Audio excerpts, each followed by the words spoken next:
Hello मित्रों, welcome my channel.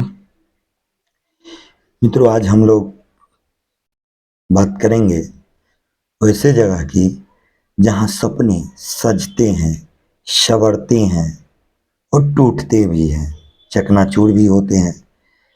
जहां की हर दीवार कुछ कहती है, जहां की हर पंखों में वो डिवाइस होता है जिसे अगर कोई वजन पड़े 5 किलो 7 केजी का तो अपने आप नीचे चली आती है। जरा सोचिए, सीलिंग फैन में ऐसा क्यों होता है?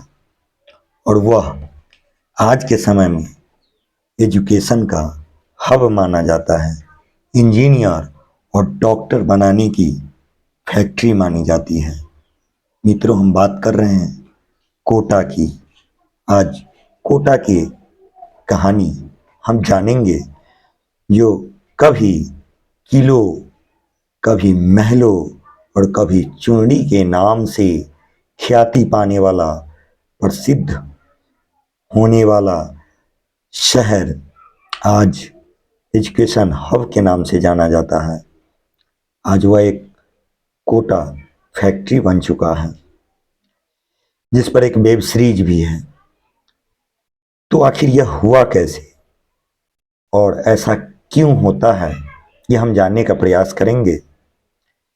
अभी 2023 है और अभी तक कई बच्चे वहां सुसाइड कर चुके हैं।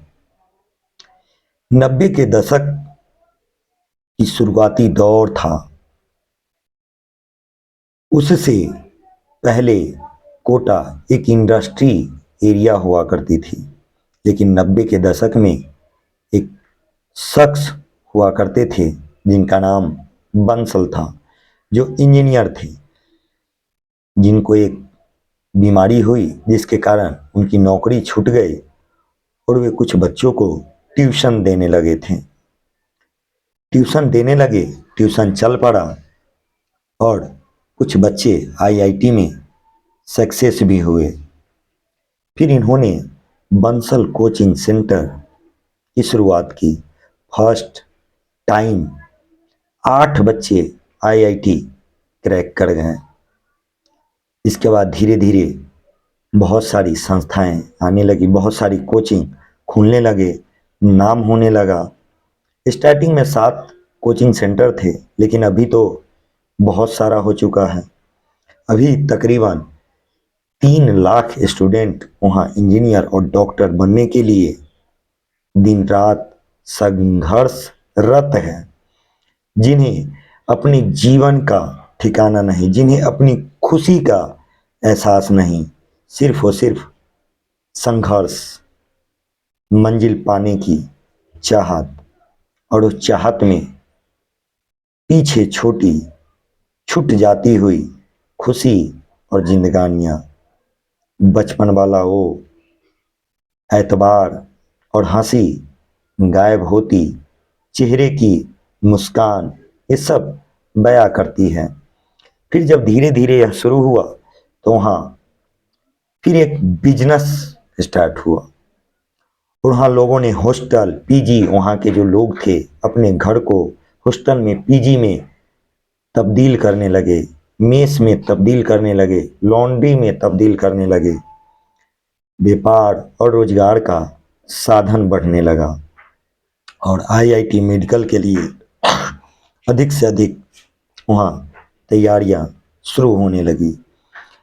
आज के समय में तकरीबन 3 लाख बच्चे वहाँ पढ़ रहे हैं, जहाँ बचपन और खुशी छीना जाता है, जहाँ सपने सजाए जाते हैं।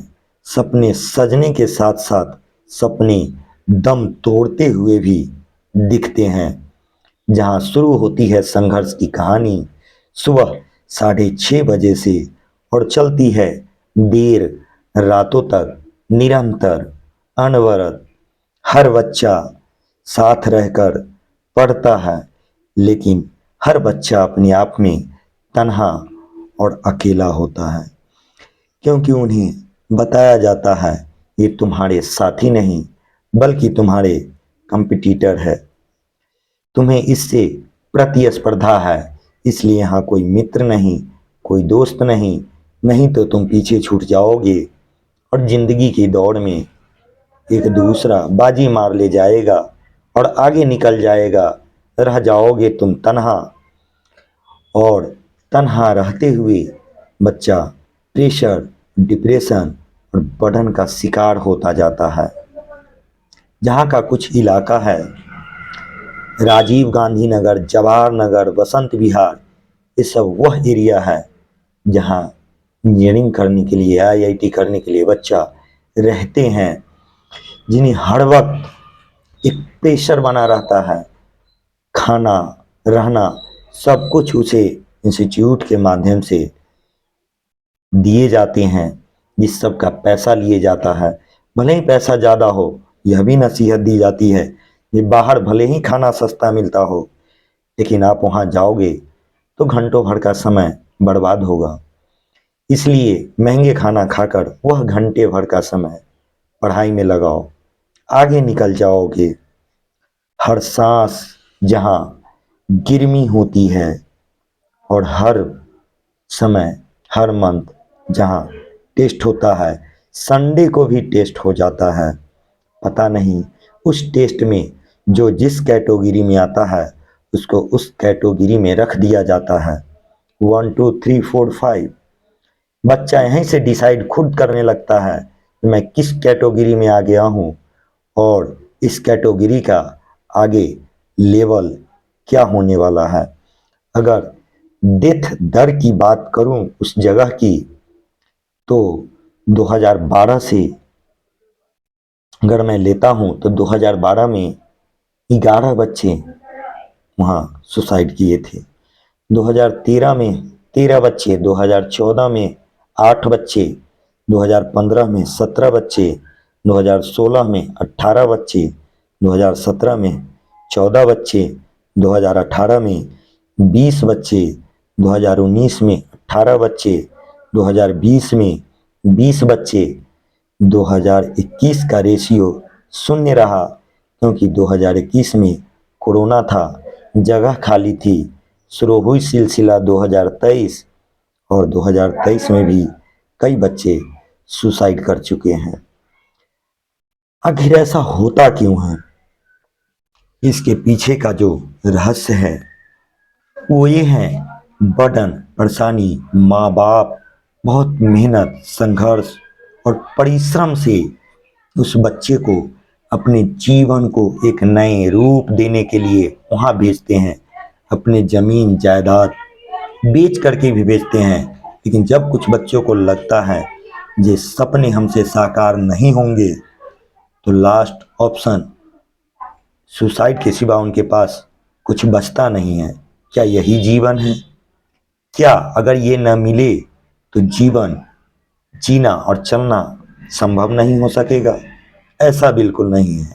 और आज के दौर में वहाँ तकरीबन हर पीजी, हर हॉस्टल के बाहर आपको जाली और बड़ी बड़ी ग्रिलें लगी मिल जाएंगी, ताकि कोई बच्चे कूदे, छलांग लगाए, क्योंकि छलांग लगाने से बहुतों की मौत हुई थी, तो उनका जीवन बच सके। अलार्म बच जाती है ताकि समय से उन्हें बचाया जा सके। और वहाँ के पंखे में ऐसे ऐसे डिवाइस लगा दिए जाते हैं, जो अगर कोई बच्चा वहाँ झूलना चाहता है तो झूलने से पहले वह पंखा नीचे आ जाती है। ये आज हाल है, और ये स्थिति प्रेशर के कारण होता है, डिप्रेशन के कारण होता है, दबाव के कारण होता है। क्या जरूरी नहीं जो हमारी जो इच्छा है उसी इच्छा में हम आगे बढ़े? क्या चंद नौकरी और जीविकोपार्जन का यही साधन होता है? नहीं, कुछ पेरेंट्स का भी प्रेशर होता है।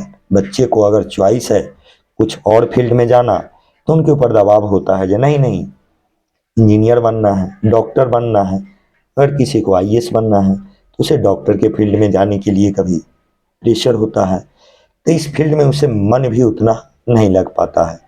लेकिन बच्चा और को अगर जिस फील्ड में ज़्यादा मन लगे उसी फील्ड में अगर वो संघर्ष करे, तो बच्चा बहुत अधिक, बहुत अच्छा कर सकता है। क्या इतना ही भर जिंदगी होती है? नहीं। इसलिए कभी भी कोई चीज प्रेशर और दबाव से नहीं करना चाहिए, और दिल और दिमाग का हमेशा सुनना चाहिए। नौकरी ही सब कुछ और जीवन का अंतिम पड़ाव नहीं होता है।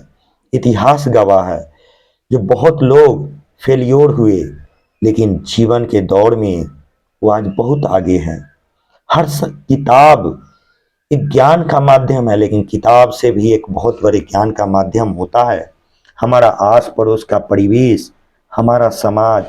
हर व्यक्ति पढ़ने योग्य होता है, उसकी हर एक्टिविटीज हमें कुछ न कुछ ज्ञान और शिक्षा दी जाती है, और किताबी ज्ञान से हम अपने जीवन का आकलन नहीं कर सकते हैं।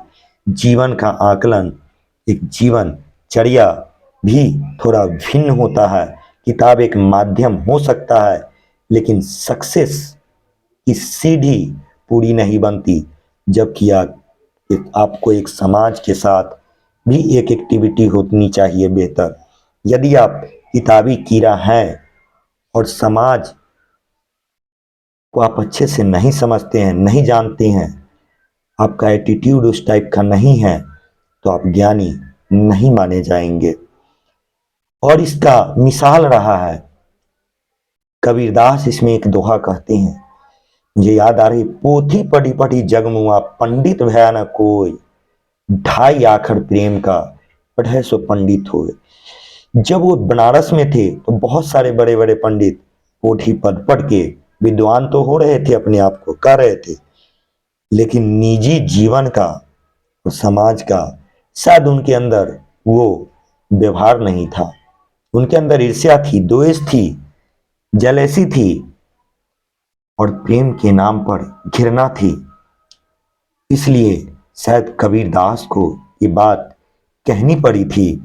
और जब आप जीवन में ये सबको लेके चलते हैं, डिग्री मायने नहीं है। डिग्री आपको यदि कम सेकंड भी है तो जरूरी ये नहीं कि आप सक्सेस नहीं होंगे। सक्सेस का वह माध्यम डिग्री नहीं होती। सक्सेस आपको मिलेगी धैर्य और परिश्रम दोनों, लगना और लगे रहिए। जब आप एक कठिन दौर से गुजरते हैं, जब सब कुछ आपका विरोध करने लगता है, जब आपको लगता है कि आप एक मिनट भी सहन नहीं कर सकते हैं, कभी हार न माने, क्योंकि यही वह समय और स्थान है जब आपका अच्छा समय शुरू होगा। हर हार जीत की ओर अग्रसर करती है, लेकिन हार जीवन का समाप्त करने का साधन नहीं हो सकता। फिर आपने जीवन देखा कहाँ, जीवन जिया कहाँ? यह तन, यह शरीर बड़ी दुर्लभ होती है, बड़ा अनमोल होता है। संघर्ष को देखिए, कीजिए, समझिए। आज नहीं तो कल किसी न किसी रूप में सफलता आपकी कदम निश्चित चूमेगी। व्यवहारिक होना भी उतना ही जरूरी है जितना ज्ञानी होना। ज्ञानी हो गए, व्यवहारिक नहीं, तो फिर आप किसी काम के नहीं हैं। इसलिए आज के वीडियो में इतना ही। धन्यवाद मित्रों।